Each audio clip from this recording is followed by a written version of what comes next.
Bienvenidos, estimadas alumnas y alumnos. Estamos en el sexto programa de regreso a clases de la asignatura de Ciencias Física. En nuestro sexto programa nos acompaña la profesora Nora Alejandra Peña, quien nos apoyará en el desarrollo del tema del día de hoy. Bienvenida, profesora. Gracias, Enrique. Me da mucho gusto poder participar en esta sesión y les envío un cordial saludo a todas las alumnas y alumnos que nos acompañan el día de hoy. La sesión de hoy se titula Gráficas de caída libre.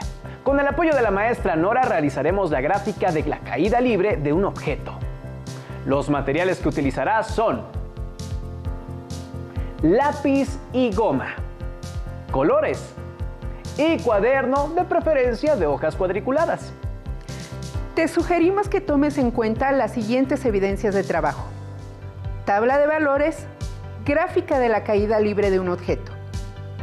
Para facilitar este trabajo, no olvides tomar notas de las ideas principales de tus reflexiones y de las preguntas que surjan durante el desarrollo del tema. Bueno, si ya tenemos todo, entonces, ¿qué le parece, maestra, si comenzamos?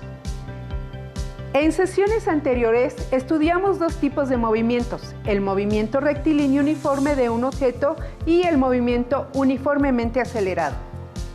También identificamos las características de cada uno de ellos. Para recordarlas e iniciar con el tema, te invitamos a que observes el siguiente video. En la vida cotidiana podemos observar la manera en que algunos cuerpos inician su movimiento, desde estar en una posición en reposo y poco a poco van aumentando su velocidad. Te invito a que revises el siguiente experimento. Para realizar este experimento utilizaremos los siguientes materiales: un balín metálico, un riel de 1 metro, un celular, cinta adhesiva, un flexómetro o 1 metro, 3 libros para inclinar el riel. Colocaremos el riel sobre 3 libros para que esté inclinado. Siguiendo la trayectoria del recorrido del riel, haremos marcas sobre el piso a partir del final del riel, cada 10 centímetros hasta completar 2 metros. Ahora, acomodemos el balín en la parte superior del riel para que ruede libremente por él. Mientras lo hace, midamos con el cronómetro el tiempo que tarda en recorrerlo. El tiempo es de 4.5 segundos. Ahora, midamos con el cronómetro el tiempo que tarda el balín en recorrer el camino con las marcas que trazamos después del riel. Para ello, tomaremos el tiempo a partir de que el balín termine de recorrer el riel e inicie el recorrido de los 2 metros. El tiempo que obtuvimos es de 5 segundos. Con los datos obtenidos podemos calcular la rapidez utilizando la fórmula que ya conocemos. La distancia recorrida por el balín entre el tiempo que tardó en recorrerla, es decir, 2 metros entre 5 segundos, el resultado de la división es 0.4 metros por segundo, que es la rapidez con la que el balín se movió en los 2 metros. Si dividimos la primera marca de 10 centímetros, que equivale a 0.10 metros, entre el valor de rapidez 0.4, obtenemos el tiempo que se tardó en recorrer esa distancia. Si el balín tardó 0.25 segundos en llegar a la primera marca y 5 segundos en recorrer los 2 metros, podemos construir una tabla con el tiempo obtenido por cada 10 centímetros que avanzó el balín después de recorrer el riel. La tabla quedaría de la siguiente manera. La gráfica que se obtiene representa el movimiento rectilíneo uniforme de un balín que tiene una rapidez de 0.4 metros por segundo, lo que permite ver que el balín siguió una trayectoria rectilínea y su rapidez fue constante sobre el piso. Es decir, recorrió distancias iguales en iguales intervalos de tiempo. Ya vimos qué rapidez tiene un balín en realizar un recorrido en cierta distancia. Pero, ¿en el riel? ¿Su aceleración se mantiene constante o va cambiando durante el recorrido? Para responder a la pregunta, debemos obtener la aceleración del balín, partiendo del tiempo en que se desplazó por el riel, con qué velocidad inicia y la velocidad final que alcanza. Representamos los valores en la fórmula de aceleración que ya conocemos. La velocidad final, que es 0.45 metros por segundo, se resta a la velocidad inicial, que es 0 metros por segundo. El resultado de la operación se divide entre el tiempo, es decir, entre 4.5 segundos. Así se obtiene una aceleración de 0.1 metros por segundo al cuadrado. Con base en los resultados obtenidos, sabemos que el balín tuvo un movimiento uniformemente acelerado. Es decir, partió del reposo al iniciar su recorrido, incrementó su rapidez de forma constante y tuvo una aceleración de 0.1 metros por segundo al cuadrado. En la siguiente tabla puedes ver la velocidad que adquirió el balín en el plano inclinado de acuerdo con el tiempo, lo cual se puede representar en la siguiente gráfica. Observa en la gráfica el incremento de la velocidad a través del tiempo que recorre el balín. ¿Cuál sería la distancia del balín en cada segundo recorrido en el riel? Para calcular la distancia del balín ocuparemos la siguiente fórmula. En un segundo multiplicamos la aceleración 0.1 metros por segundo al cuadrado por un segundo elevando al cuadrado. El resultado se divide entre 2. Si repetimos la operación por cada segundo recorrido, obtenemos las siguientes cantidades representadas en la siguiente tabla. Ahora podemos utilizar los resultados que obtuvimos para elaborar la gráfica. Los puntos que se intersectan entre el tiempo y la distancia representan el movimiento uniformemente acelerado del balín, que tiene una aceleración de 0.1 metros por segundo al cuadrado. Alumnas y alumnos, gracias por acompañarnos a ver este video. Profesora, con el video, ¿qué información nos puede ser útil para construir nuestra gráfica de caída libre? Para empezar, en el video podemos identificar los dos movimientos mencionados al inicio de la sesión, es decir, movimiento rectilíneo uniforme y movimiento uniformemente acelerado. Enrique, ¿lograste identificar en el video las características de cada uno? Pues no soy un experto, pero sí pude describir las características del más fácil, es decir, del movimiento rectilíneo uniforme, y podemos resumirlo en 3 puntos. 1. Su velocidad es constante. Esto quiere decir que recorre distancias iguales en intervalos iguales de tiempo. 2. La tabla de datos de este movimiento involucra únicamente distancia y tiempo. Y 3. La gráfica que representa este movimiento y que se obtiene de la tabla anterior es una línea recta. Pues mira que sí pusiste atención, Enrique. Entonces a mí me toca recordarles a los estudiantes las características del movimiento uniformemente acelerado que se presenta en el riel. 1. Su velocidad no es constante, porque ésta aumentaba en relación con el tiempo. 2. Su aceleración sí es constante.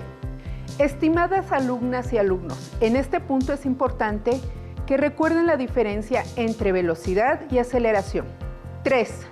La tabla de datos de este movimiento involucra velocidad y tiempo. 4. La gráfica que describe este movimiento y que se obtiene de la tabla anterior es una curva.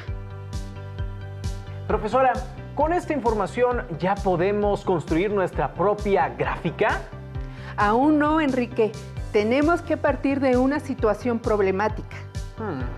En la sesión anterior mencionamos que una de las aplicaciones de la caída libre era la clasificación de diversas frutas, granos y semillas. Por más que lo pienso, no me puedo imaginar cómo es que los separan todos mientras caen estos alimentos. ¿Te parece esto una situación problemática, maestra? De hecho, has propuesto un muy buen ejemplo. Así que manos a la obra. Necesitamos conocer el proceso. Para ello, ocuparemos un esquema muy sencillo y nos enfocaremos en la parte en que interviene la caída libre. El proceso inicia cuando las fresas u otro alimento son distribuidas en una banda que los trasladará a la rampa de caída libre. En esta zona se encuentran cámaras y dispositivos de rayos láser que detectan los productos defectuosos. Unos segundos después, los productos con defectos son golpeados por un potente y preciso chorro de aire, enviándolos a la zona de rechazo. Mientras tanto, el producto de buena calidad sigue su caída libre de forma natural. aún no entiendo cómo es que la máquina sabe cuándo disparar el chorro de aire. Parece algo complicado, pero no lo es. Recuerda que conocemos la distancia entre la cámara y el tubo que lanza el aire, ya que estos están fijos. También sabemos que la caída se debe únicamente a la fuerza de gravedad, que produce una aceleración constante de 9.8 metros por segundo al cuadrado, y por supuesto el valor de la velocidad inicial, que es 0. Con estos datos es posible calcular cuánto tiempo después de que la cámara detectó el producto defectuoso, el eyector de aire tiene que activarse. Sin embargo, obtendríamos únicamente un punto de la gráfica y con esto no es posible determinar si será una curva o una recta. Debido a esto, dividiremos la distancia entre 10 para que podamos observar la forma de la gráfica. Para calcular el tiempo usaremos la siguiente fórmula. Distancia es igual a 1/2 de la gravedad por el tiempo al cuadrado. Pero necesitamos reescribirla en términos del tiempo, con lo cual obtenemos la siguiente fórmula. Tiempo es igual a la raíz cuadrada de 2 veces la distancia entre la gravedad. Sustituimos datos para el segundo punto, ya que en el primero el tiempo y la distancia son igual a 0. Es decir, que calculamos nuestro tiempo considerando 0,1 metros de desplazamiento de nuestro producto defectuoso, lo que nos da un valor de 0,14 segundos. Estimados estudiantes, es hora de construir nuestra tabla de valores, ya que con ella podemos construir nuestra gráfica. Tienes razón, Enrique. Sustituyamos los datos que tenemos y calculemos los primeros 5. Los invitamos a que calculen los siguientes 5 datos, con la finalidad de que practiquen y despejen sus dudas. Esta es la tabla completada. Obsérvala bien y comprueba tus resultados. Hemos terminado nuestra tabla, así que el siguiente paso, si no me equivoco, es construir nuestra gráfica.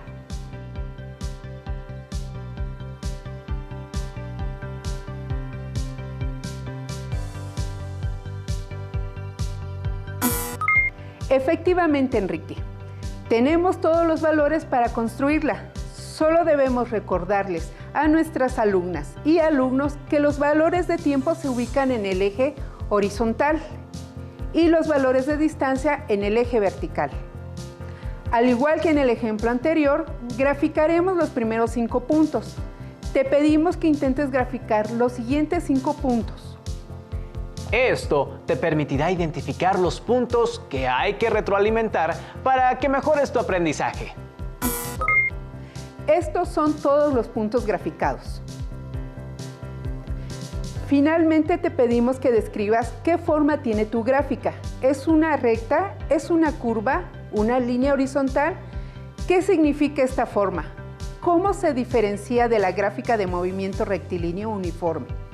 ¿A qué distancia de la cámara está el disparador de aire? Considerando esta distancia, ¿cuánto tiempo después de que se detectó el alimento defectuoso debe dispararse el chorro de aire? Para terminar, te invitamos a que te reúnas con tu familia y entre todos lleven a cabo el experimento del riel inclinado. También puedes pedirles que te ayuden a investigar si existe otro tipo de gráfica que describa un fenómeno de la física. Maestra Nora, le agradezco mucho su intervención en el programa y a nuestros estimados alumnas y alumnos los invito a encontrarnos en el próximo programa. ¡Hasta pronto!